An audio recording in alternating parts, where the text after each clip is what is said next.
선지자의 역할은 하나님의 말씀을 받고 사람들에게 전하는 일이죠.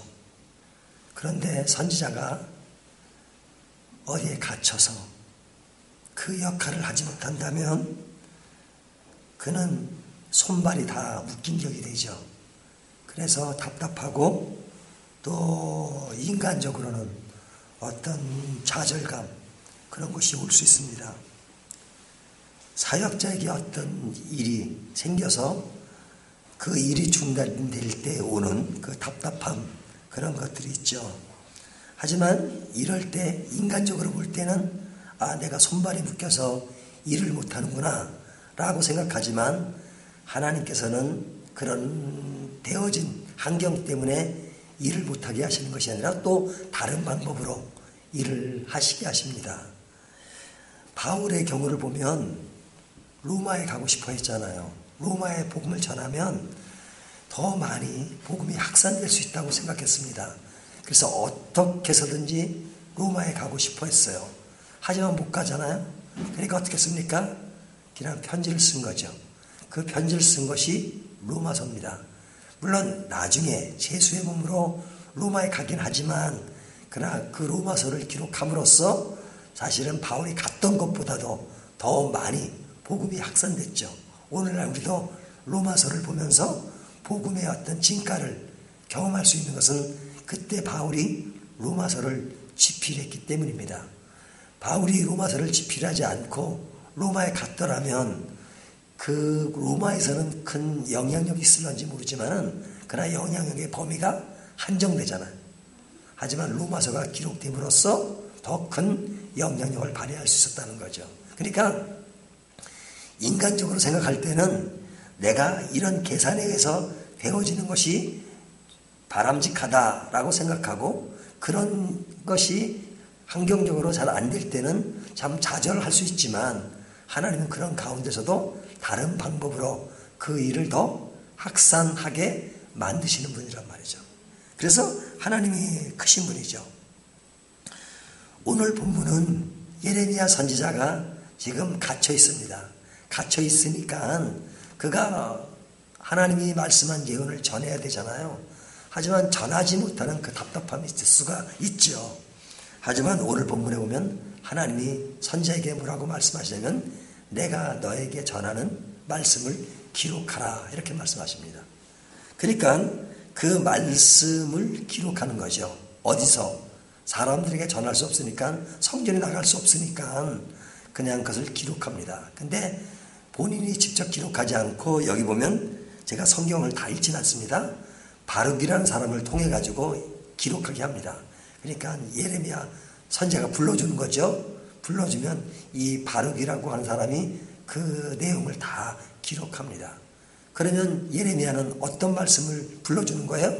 하나님이 본인에게 하신 말씀을 듣고 그것을 적게 해서 기록한 것입니다. 그것이 1절부터 4절까지 이야기예요. 그리고 이제 5절부터 되어지는 이야기는 뭐냐면 그 말씀을 기록한 바룩이 그 말씀을 성전에 가서 이제 낭독을 합니다.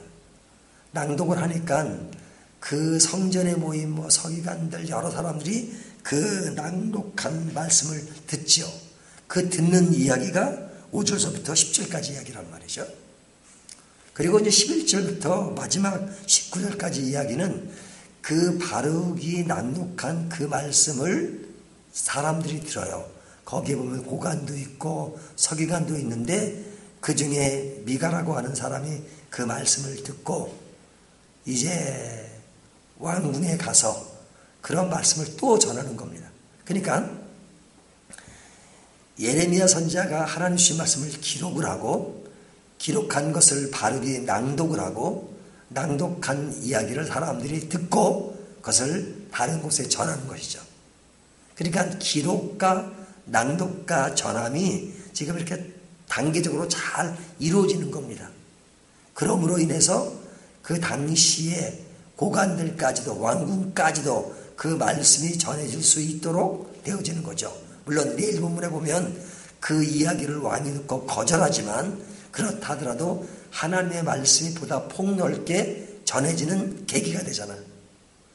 그러니까 예레미야 선지자에게 갇혔기 때문에 그 말씀이 더 확산되지 못하고 갇혀있는 것이 아니라 사람은 갇혀있지만 하나님의 말씀은 다른 방법으로 그것이 더 확산될 수 있었다 하는 것을 오늘 본문이 보여주고 있습니다. 자, 그렇다면 이 말씀이 오늘 우리들에게는 어떻게 적용할 수 있을까? 하나님의 복음은 어떤 사역자의 좌절 속에서도 여러 가지 방법으로 전해질 수 있습니다.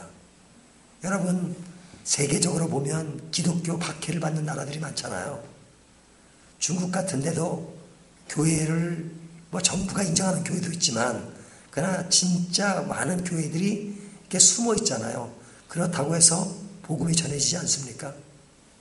지하 교회를 통해서 다른 방법을 통해서 많이 전해집니다. 지금 제가 중국에도 여러 번 그 강의하러 갔다 온 적이 있는데 지하교회요. 이렇게 복음을 전할 때 보면 다 이렇게 문도 잠궈 놓고 아주 조용히 들어가고 그래요. 이 문도 매트리스로 다 막아 놓고 하지만 그렇게 모이는 그룹이 엄청 많은 겁니다. 지금 예수를 믿는 인구가 엄청나다는 거예요. 중국에. 그러니까 중국에 복음의 문이 열리면 그 숨었던 사람들이 확 나오죠. 그러니까 하나님의 역사는 우리가 생각하는 것 이상이에요. 북한은 어떤가요? 북한은 복음이 전혀 막혔다고 생각하죠? 아닙니다. 지금도 북한 모르는 곳에 복음을 가지고 정말로 신실하게 믿는 크리스찬들이 있어요. 도리어 그들이 기도한대요. 남한 사회가 교회는 부흥했지만 너무 순수하지 못한 것을 하나님 보살펴달라고 기도한대요. 그러니까 하나님의 복음은 우리가 생각하는 이상으로 전파될 수 있습니다. 우리는 늘 습관적으로 행하는 어떤 고정적인 것이 있잖아요. 고정적인 것을 조금 벗어나면 모든 것이 다 망가지고 제대로 안 된다고 생각할 때가 많아요.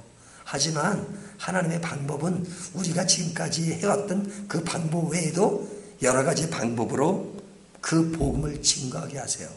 내가 아니면 안 된다 하지만 내가 아니도 얼마든지 할 수 있어요. 하나님은 모세가 없어도 바울이 없어도 하실 수 있어요. 그러니까 나의 어떤 독단적인 그것은 교만입니다. 하나님은 어떤 방법을 통해서도 하실 수 있다. 또 다른 한편으로 사역자 입장에서 생각하면 하나님은 때때로 사역자들을 시기하실 때가 있어야 되는데 그런데 안 쉬고 있어요. 그리고 하나님이 다른 방법으로 쉬게 하세요. 그 기간 동안 좀 쉬면서 충전하게 하시고 그리고 또 모든 것들을 이렇게 보완해 주시는 그런 하나님이세요. 예레미야가 갇힌 것 같지만 그래서 일을 못하는 것 같지만 그 기간 동안은 하나님이 그를 충전하는 시간입니다. 그리고 하나님이 그를 쉬게 하는 시간입니다. 그런 일들을 통해서 또 내일 더 진전 있게 나갈 수 있도록 하시는 하나님이세요. 그러니까 하나님의 역사는 위대한 것이죠. 그리고 하나님은 우리가 생각하는 것보다 더 높은 차원에서 모든 일을 이뤄가는 분이세요. 그러니까 우리가 어떤 어려움이 닥치거나 또 내가 어떤 사역에 어떤 것이 막혔거나 했을 때 그냥 그 자체에 좌절하지 말고 그런 가운데서도 역사하시는 하나님을 생각하는 것, 이것이 믿음을 가진 자의 모습이다 하는 것을 오늘 본문이 말씀해 주고 있습니다. 이 말씀 따라서 우리의 폭을 보다 넓혀가는 저와 여러분이 되시기를 주님의 이름으로 축원합니다.